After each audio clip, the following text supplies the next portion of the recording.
Mais de 250 documentos históricos da antiga Câmara Municipal da cidade da Paraíba, com HY, com cerca de 700 páginas, foram encontrados nos arquivos da atual Câmara Municipal de João Pessoa. Você viu aí que a Câmara realizou a última sessão.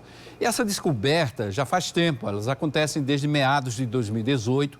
E aqui no estúdio a gente recebe o professor do Departamento de História da Universidade Federal da Paraíba, Ângelo Emílio Pessoa, que vai trazer novidade dessas pesquisas. Boa tarde, professor. Seja bem-vindo mais uma vez.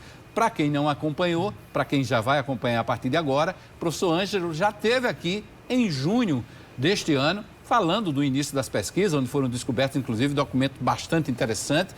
Mas essas pesquisas avançaram, professor? Avançaram porque, primeiro, nós conseguimos investigar um pouco mais os documentos, né? Então, tem que ser um trabalho muito delicado, porque a condição dos papéis é uma condição precária. São papéis de 200 anos, então ninguém pode sair folheando a toda. Tem que se ler com cuidado. A escrita também tem que ser decifrada, é uma escrita própria de época, como se vai ver algumas imagens aí. Aquilo é bico de pena, né? Era bico de pena, tudo. Quer dizer, era feito por escrivães, eles usavam muitas abreviaturas, então tem a dificuldade de saber exatamente.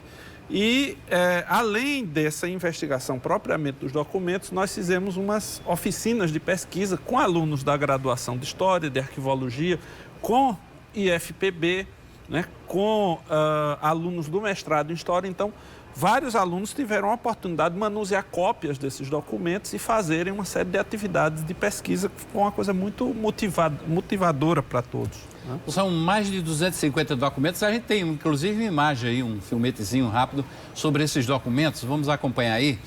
Mais de 250 documentos são documentos históricos. Esse aí é de 1825. Né?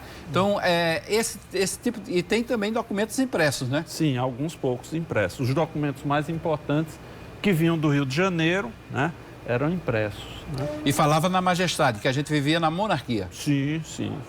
E esse resgate mostra, por exemplo, a rotina política administrativa da cidade bem diferente da atual, de hoje. Algumas coisas bastante diferentes, outras, curiosamente, um tanto similares, né? Por exemplo, problema de abastecimento de água. Você vai achar em alguns documentos lá e você vai achar num noticiário cotidiano hoje em dia. Estradas e tal. Então, tem algumas notícias que mais ou menos se mantêm. Obviamente, outras são muito próprias da conjuntura, né? Esses documentos são de um período de poucos anos após a independência do Brasil. Então, aquela conjuntura, ela pode ser vista como é que os paraibanos daquela época viveram esse momento, né? Ela dá essa possibilidade. Professor, da última vez que o senhor esteve aqui em junho, o senhor falou de um documento que eu achei muito interessante, que era uma tentativa, se eu não me engano, da Inglaterra, de vender uma máquina que prometia ressuscitar pessoas afogadas. Nós até já descobrimos uns indícios de que havia, de fato, no Rio Tâmisa, lá em Londres, uma sociedade responsável por salvar pessoas aparentemente afogadas. E eles usavam uma espécie de fole, desses foles de bruxa e quando a pessoa se afogava, enfim, não era pela boca, era pelo outro lado, colocava aquele fole com fumo dentro e supostamente isso reanimaria a pessoa, né? Eu sei que era com fumo, a gente ficou até brincando, disse assim, hoje em dia, fulano levou fumo, né? Então, talvez venha daí essa expressão. Continua sendo uma história bem sugestiva, né? Bem isso é uma coisa que ainda vai se pesquisar muito. Sim. Sobre esse tipo de história, né? Saber, mas que existiu, estava lá registrado, não é lenda. Não, porque é o seguinte, logo após a Revolução Industrial na Inglaterra, acontece muito o lançamento de novidades, digamos assim, novidades mecânicas que estavam sendo usadas. E isso faz parte da história, da técnica, da própria medicina, né? Quer dizer, não era unicamente uma patifaria organizada, era uma tentativa de se fazer uma um procedimento médico de restauração de vidas de pessoas. Agora, tem um lado um tanto escatológico aí. Exatamente. Curioso demais. Bom, a gente vai continuar conversando aqui com o professor sobre essas descobertas interessantíssimas no arquivo da Câmara Municipal. Essas descobertas, aliás, foi uma coisa meio que improvável, do acaso. A gente vai conversar sobre isso também daqui a pouquinho no próximo bloco.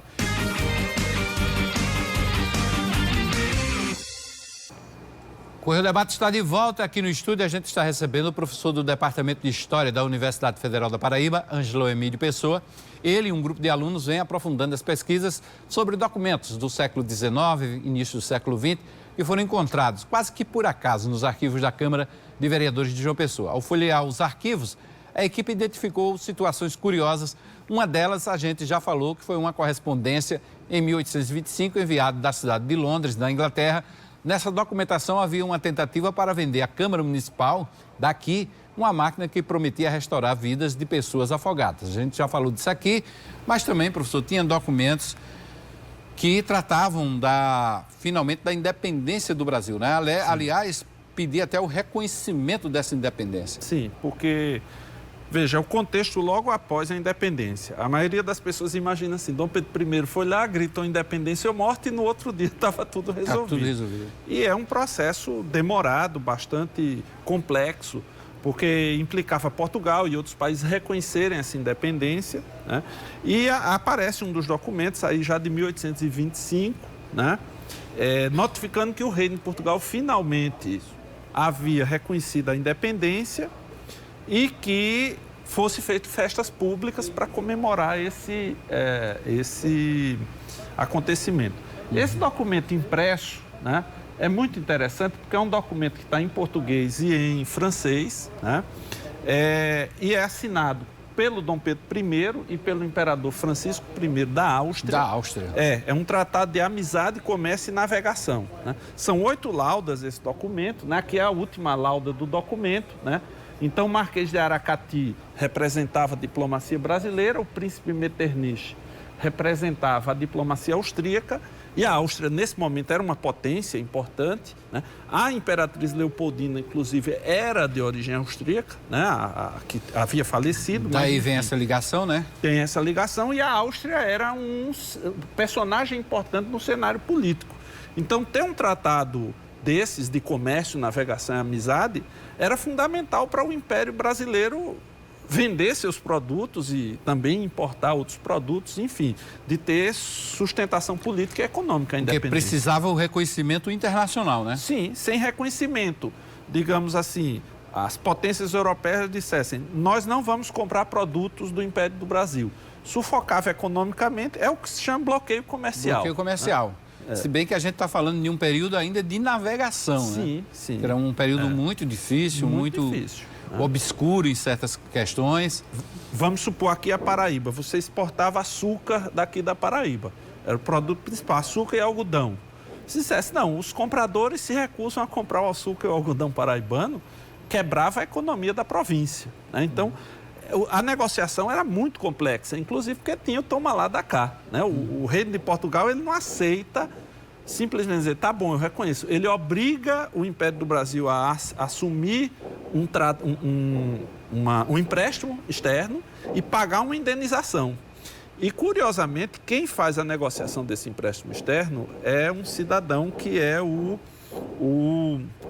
Pessoa, né, que aparece no documento, que é justamente o barão de Itabaiana, que é aquele mesmo que oferece a máquina dos afogados. Veja lá, enquanto ele estava lidando com os negócios de empréstimo externo do Brasil e reconhecimento da independência pela Inglaterra, nas horas vagas ele estava divulgando a máquina dos afogados. Professor, eu vou deixar uma pergunta aqui para o próximo bloco, que é do nosso tempo, e uma pergunta até certo tempo que é meio que delicada para os políticos falarem.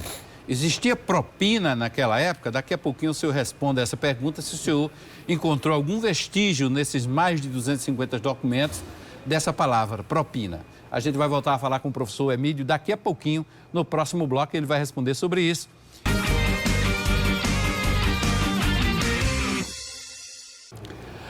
Correio Debate de volta. Mais de 250 documentos históricos da antiga Câmara Municipal da cidade de Paraíba, com cerca de 700 páginas, foram encontrados nos arquivos da atual Câmara Municipal de João Pessoa.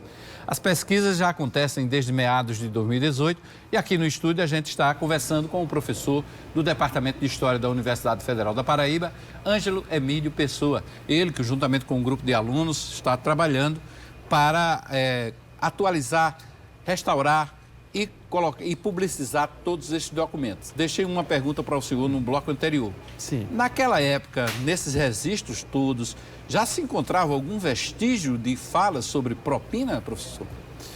Nós não encontramos a palavra explicitamente propina, que é bom que se diga, a palavra propina, inicialmente, ela não tem nenhum sentido pejorativo negativo, né? A propina era o estipêndio que se pagava a um funcionário público pelo desempenho de sua função, certo? Então, o funcionário fazia uma determinada atividade e recebia propina. Isso sem ser ilegal, ou não necessariamente ilegal, né?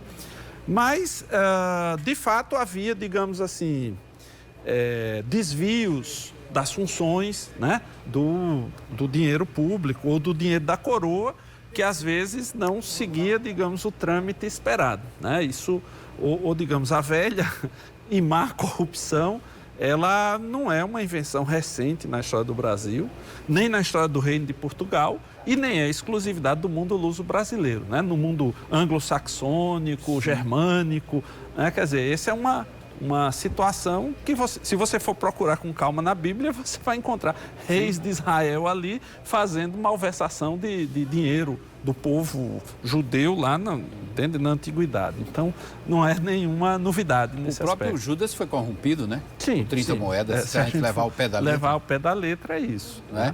Agora, professor, o que é que a Universidade Federal da Paraíba vai fazer com todo esse trabalho? Já existe uma previsão para o término dessas pesquisas?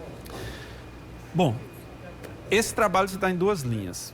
Uma linha é a investigação do conteúdo dos documentos, né? Então, o que é que eles dizem, quais as histórias que eles têm para contar.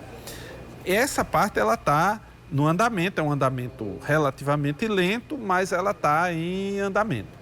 A parte de restauração dos papéis, que é uma parte, digamos, que envolve um conhecimento especializado na área de arquivologia, ela depende exatamente de um retorno da Câmara do fornecimento dos materiais, né? Porque tem um laboratório de restauração na UFPB e o que precisa é que a Câmara forneça os materiais, são alguns papéis especiais, algumas substâncias, que esses materiais seriam usados na definitiva restauração, para que os documentos eles não continuem se degradando, né? Quebradiços, ressecados, essa coisa toda, retirar fungos, então todos os procedimentos técnicos. E esse é um trabalho relativamente lento, mas depende exatamente desse retorno da Câmara. E logo que tiver concluído, a ideia é que esteja tudo digitalizado, pronto para a população em geral, para os pesquisadores, para os interessados. A Câmara vai resolver se vai manter esses documentos na sua sede ou se pode deixar sob guarda da UFPB, isso é uma tratativa a posteriori. A ideia, eu acho que o melhor de tudo era que a Câmara tivesse um espaço no centro da cidade, uma espécie de casa de memória, um museu, alguma coisa que pudesse futuramente acondicionar e expor esse material, né? Mas, enquanto isso, a UFPB está lá, está guardado, está acondicionado, está preservado, né? Agora, do ponto de vista histórico, do estudo da história, de um historiador como o senhor é, da arquivologia, foi uma descoberta histórica? Foi, porque é o seguinte, a gente às vezes conhece, né, vamos dizer, a independência do Brasil. É um então, fato. As pessoas conhecem pelos manuais e tal. A gente tem muito poucos dados, né? Muito embora haja outros arquivos aqui na cidade, é bom que se diga. O arquivo da Arquidiocese é um arquivo valiosíssimo, o arquivo Valdemar Bispo Duarte no Espaço Cultural, né? Então, nós temos arquivos significativos do Instituto Histórico e Geográfico Paraibano que precisam de muita atenção, né? É um bem público. No caso da Câmara, a Câmara era o grande órgão gestor da cidade, não existia prefeitura. Quem geria o dia a dia da cidade era a Câmara, né? Ponte que quebrou, alimento que não está chegando no mercado, problema de transporte, água. Então, a gente sabia muito pouco sobre essas coisas do cotidiano da cidade, né? Então, essa descoberta, ela acaba sendo, de certa maneira, preciosa para que a gente possa entender melhor como era a vida do cidadão da cidade da Paraíba lá por volta de 1825, 26, na época que esses documentos estão retratando. Ok, professor Emílio, obrigado pela presença, pela entrevista aqui no Correio Debate. Eu que agradeço, né, os telespectadores, a gente saiba perceber o seguinte, tem uma expectativa de que 2020 talvez não seja bom, mas uma esperança que 2020 seja bom. Então, que a esperança supere a expectativa. Então, eu desejo um feliz ano para todos os espectadores. Meu aluno Lucas Diniz, Romarinho Campo Largo Vacariano, se eu não mandar um abraço para ele me pega depois. Tá mandado um abraço, para os amigos, Lucas. E para você também. Obrigado, todos, obrigado, né? professor. Feliz Mais uma 2020. vez, obrigado por sua presença. O professor já esteve aqui em junho falando sobre isso e agora a gente trouxe as novidades.